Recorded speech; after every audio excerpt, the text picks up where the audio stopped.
Hi, this is Barry Kaplan, Fairview Chief Information Security Official with another quick video tip.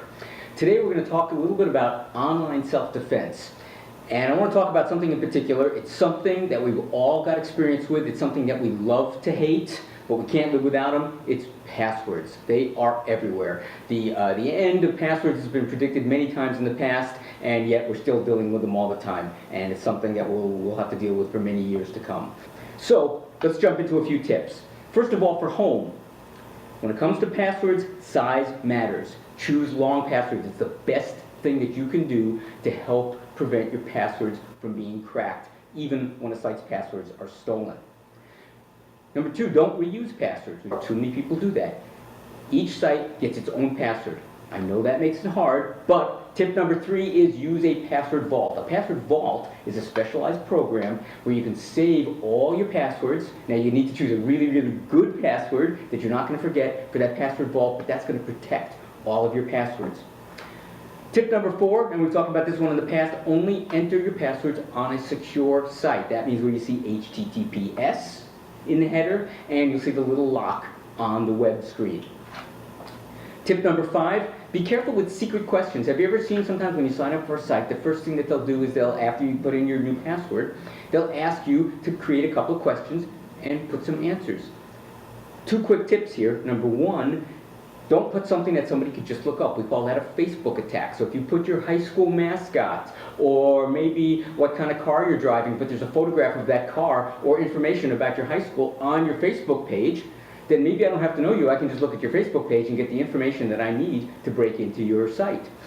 That's tip number one. Tip number two on that one is, you don't have to tell the truth on those questions, right? You can put whatever question is that you want, select whatever question, and then put whatever kind of answer that you want for that. Of course, you need to remember what answer you chose.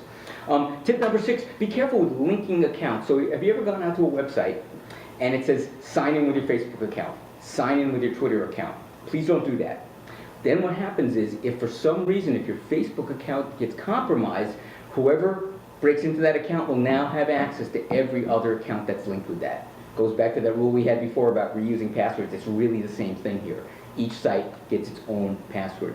We'll have a couple other tips on the intranet, but let me give you one advanced tip. And there's something called two-step authentication. It's offered now with a lot of sites. And the way this works is you log in with your regular user ID and password, and then the site will send you a text to your smartphone with a one-time password that you then type in. The thing is then, if somebody gets your regular password, they can't log in because they don't have the other part. There's also apps that you can get, like Google Authenticator, that will do this, that will take care of that for you on your smartphone. That's for home. Let's talk about the office real quick. Tip number one for protecting your passwords at the office. No one at your office is going to ask you for your password. That includes the help desk and other folks within the office. Don't give out your password internally, and no one's going to ask you for your password. If somebody emails you or calls you up asking for your password, it's a good chance that they're really not the help desk. They're really not who they say they are. Tip number two, I said it before, choose a long password. Just like you do it at home, do it at the office as well. It's important there as well. Tip number three, follow your organization's password policy. At Fairview, you can see that on the intranet. We don't make up these policies just to make your life difficult. They have some good reasons behind them.